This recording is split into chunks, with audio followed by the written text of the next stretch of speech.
Décès d'Eduardo dos Santos, Joseph Kabila, ancien président de la RDC, rend hommage à un grand révolutionnaire qui a été aux côtés du peuple congolais, surtout dans les moments difficiles. 61e réunion du Conseil de ministres, le chef de l'État Félix Tshisekedi a rappelé au gouvernement la nécessité et l'urgence de la relance de l'usine de production des émissions des bitumes. Plus de détails dans ce journal. Autre titre, les États-Unis saluent les efforts déployés par Luanda pour apaiser la tension entre Kinshasa et Kigali. Le représentant du secrétaire d'État a appelé le M23 à cesser immédiatement le feu.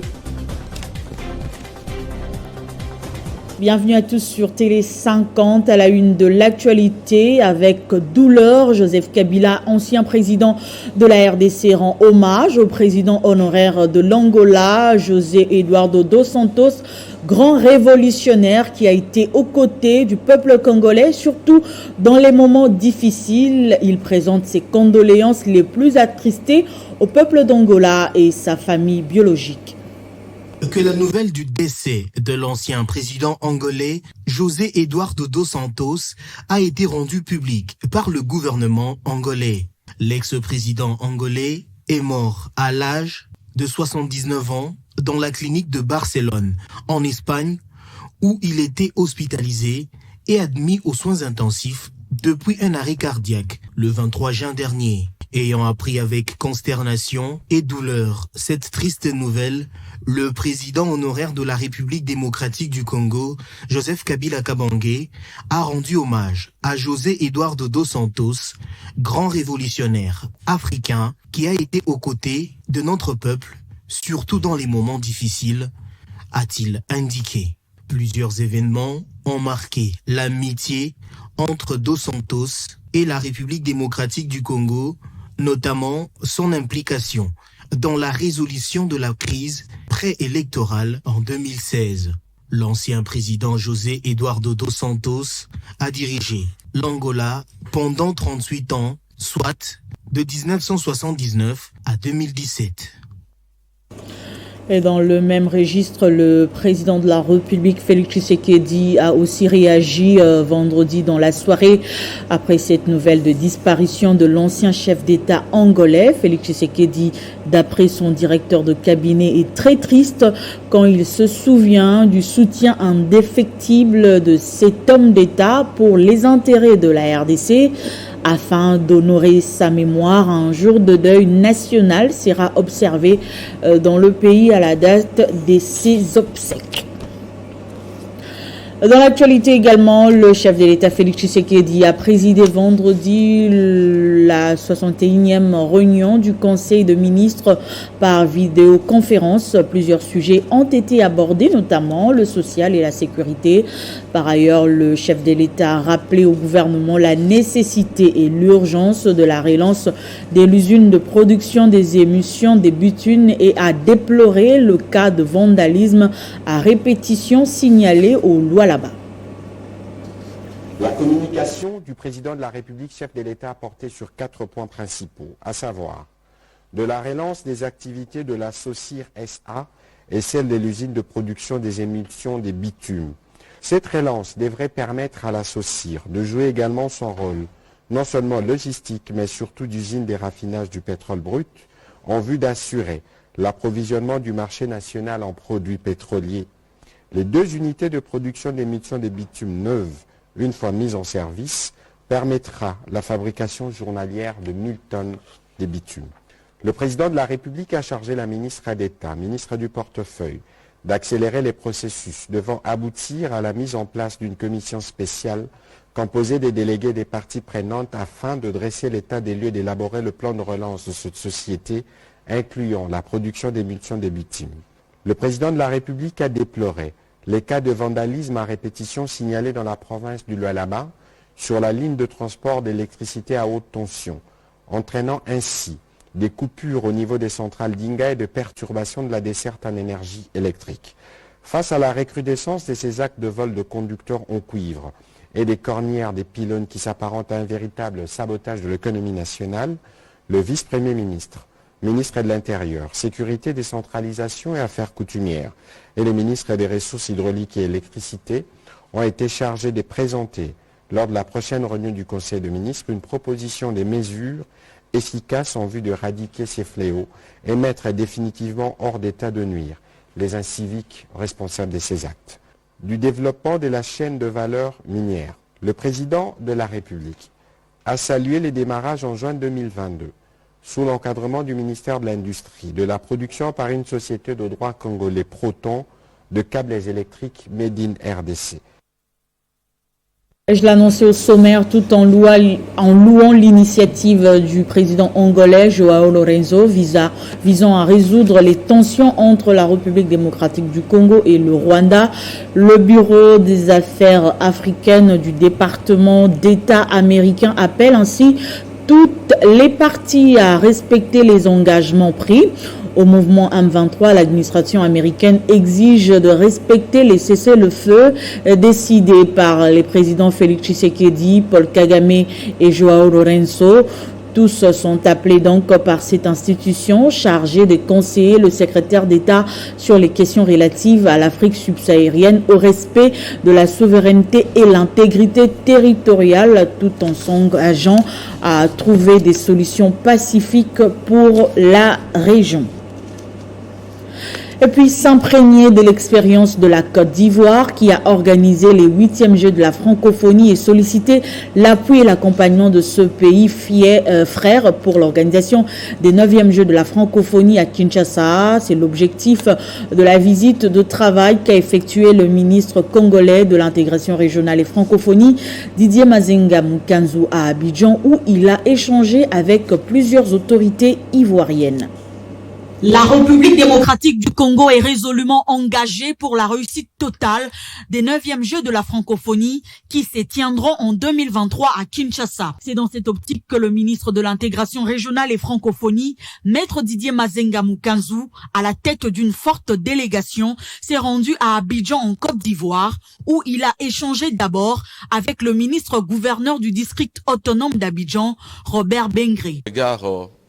Des recommandations de l'Organisation internationale de la francophonie, que les pays qui organisent puissent approcher les pays qui ont organisé avant pour écouter et suivre aussi et épuiser de l'expérience et de la sagesse. La Côte d'Ivoire, qui a organisé les 8e Jeux de la francophonie en 2017, rassure la RDC de son appui pour les succès des 9e Jeux. Nous sommes prêts à partager la petite expérience que nous avons. Ce que nous souhaitons, c'est que chacun puisse tirer bénéfice des contacts que nous avons, de sorte à ce que le 9e Jeu soit un succès. À Abidjan, où il était notamment accompagné du délégué général du gouvernement congolais à la francophonie, Prince Kangila, le ministre Mazenga a également échangé avec Madame Kadia Kamisoko, ministre d'État de la Côte d'Ivoire, en charge des affaires étrangères, et Françoise Remarque, ministre de la Culture et de la francophonie. Au-delà de l'organisation des 9e Jeux de la francophonie, le renforcement de la coopération entre la RDC et la Côte d'Ivoire a été également évoqué.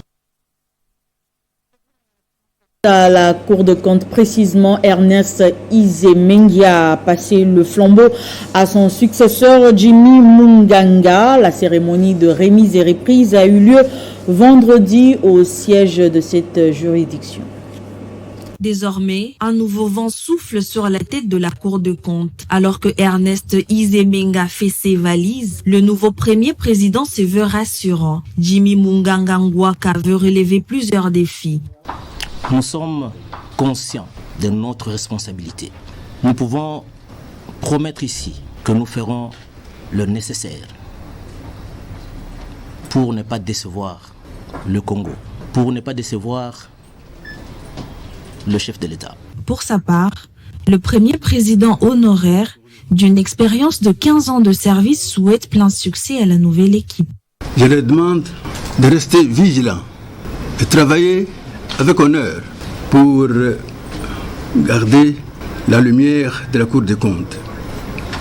La Cour des comptes doit rester, mes chers collègues, vous qui restez l'institution supérieure de contrôle des finances publiques. À noter que le nouvel homme fort de la Cour de compte bénéficie de l'accompagnement de l'Assemblée nationale dans sa lourde tâche de contrôler la gestion de finances publiques. Nous entendons que cette Cour se mette au travail pour qu'elle puisse traquer tous les mauvais gestionnaires de la chose publique. La Cour contrôle les comptes, elle contrôle aussi les biens de l'État. Donc c'est un point sur lequel le président de la République a beaucoup insisté. Nous voulons que ce jour soit un jour nouveau où tous les mauvais gestionnaires devraient être traqués.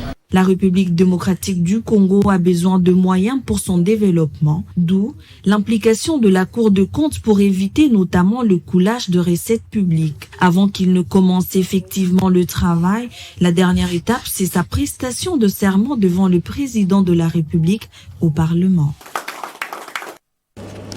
Et puis, les agents des services centraux de l'enseignement primaire, secondaire et technique réclament l'accord de Mboula Lodge qui consiste à l'amélioration des primes. C'est devant le siège national du ministère du Budget qu'ils ont exprimé leur ras-le-bol.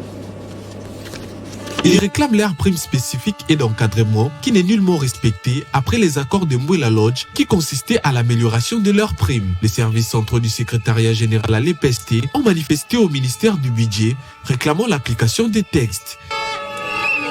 Ils dénoncent l'injustice au niveau du secrétariat général à l'EPST à leur égard au moment où les enseignants sont déjà satisfaits depuis le mois d'avril.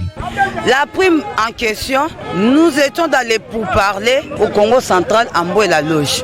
Les ministres des budgets, le ministre des Finances, le Excellence Tony Mwaba et puis le VPM Liaou ont signé un accord pour que nous soyons payés au mois d'avril. Mais cela n'est pas respecté. Notre contre-saint traîne ici au ministère du Budget depuis le 12 avril. Sur ce, nous demandons la signature de ces contre-saints dans 24 heures pour que nous soyons payés. Si c'est le contraire, nous allons boycotter l'examen d'État et puis nous allons boycotter la rentrée scolaire. Pourquoi les enseignants sont déjà satisfaits depuis le mois d'avril? Ils sont rappelés le mois d'avril, mai et juin. Nous ne sommes pas satisfaits. Ils sollicitent par ailleurs l'implication de la haute hiérarchie du pays pour des solutions idoines aux agents de ces services clés de l'enseignement, cheval de bataille du chef de l'État Félix-Antoine Tshisekedi. On fait un saut en province, poursuivant sa mission au Kasaï central. Le numéro 1 du bureau central de coordination a signé quelques protocoles d'accord avec le gouverneur de province.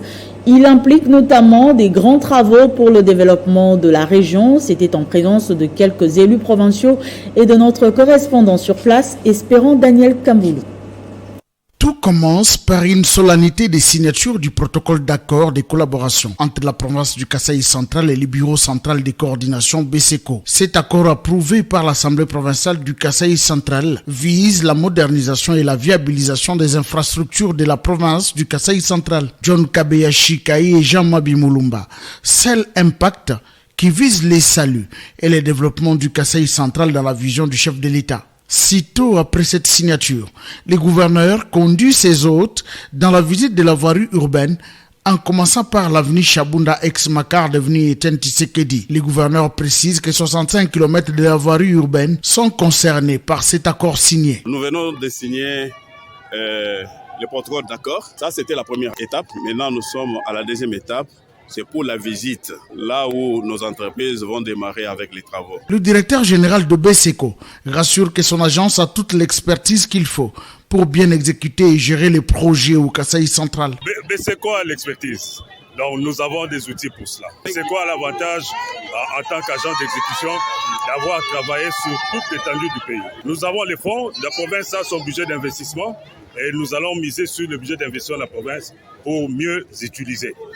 Ainsi, améliorer la mobilité à travers la ville-province de Kananga. Présente à la visite, le député national John Tumba Panumpa Kole salue cette collaboration. Vous savez qu'on a frappé partout au niveau de Kinshasa, au niveau de l'Assemblée nationale, au niveau du gouvernement central pour que ces travaux puissent commencer. Et je suis là aujourd'hui comme témoin. Les avenues d'Ibindi et Andesha, Congo, Sele, Pangailunga et de la Révolution à Katoka, route Ika, Malolé et Nganza Sainte-Thérèse ont été visités par la délégation du gouverneur. Et pour finir, grogne des agents retraités de l'office de route. Ils ont manifesté vendredi dans les rues de Kinshasa réclamant leur salaire qui, selon eux, a connu un rabais depuis l'installation du nouveau directeur général. Ces retraités ont lancé un cri d'alarme aux autorités et veulent être rétablis dans leurs droits. J'imagine que vous attendez. Comme vous avez dans les pancartes, le DG de l'office des routes vient de programmer la mort de tous les retraités. Et comment vous allez en profiter de cette rencontre d'avènement? Nous sommes les retraités, c'est-à-dire non encore désintéressés, même des patients de retraite. Mais lui, il veut notre mort, c'est-à-dire le salaire du mois de juillet ici, il a coupé tous les avantages, c'est-à-dire si tu touches 100 000 francs, il va te payer 20 000 francs. Il a enlevé 80% des salaires. Les agents qui ont refusé de signer une fiche, son chemin, il a fait son chemin, lui qui est contre la loi. Or, le dossier est à l'inspection.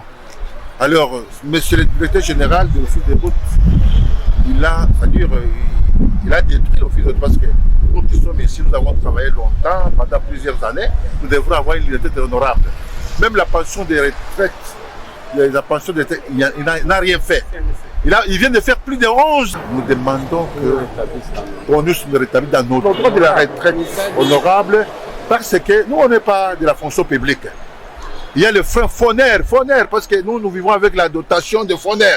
Foner perd ses agents avec les salaires, avec les fonds qu'il récolte pour l'office de route et aux autres. Mais nous ne sommes pas les agents de l'État. Les salaires, on les paye comme ça, nous ne sommes pas les fonctionnaires. Nous sommes les contractuels. Donc Foner a de l'argent pour le faire partir de l'office de route parce qu'il a mal géré l'entreprise. 80% des cas sont partis. Il a mal géré, il continue à gérer très mal. Ce journal est terminé. Je vous en rappelle les principaux titres.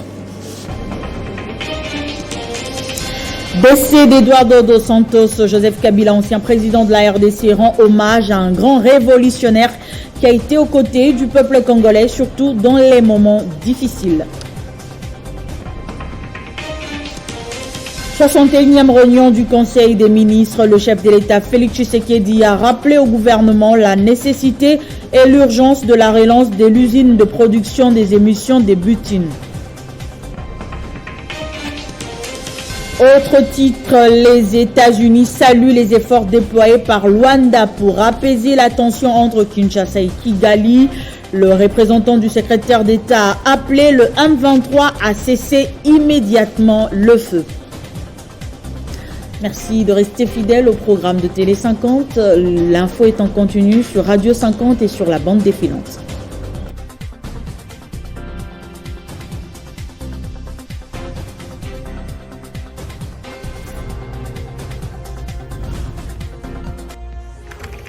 L'actualité reste en continu.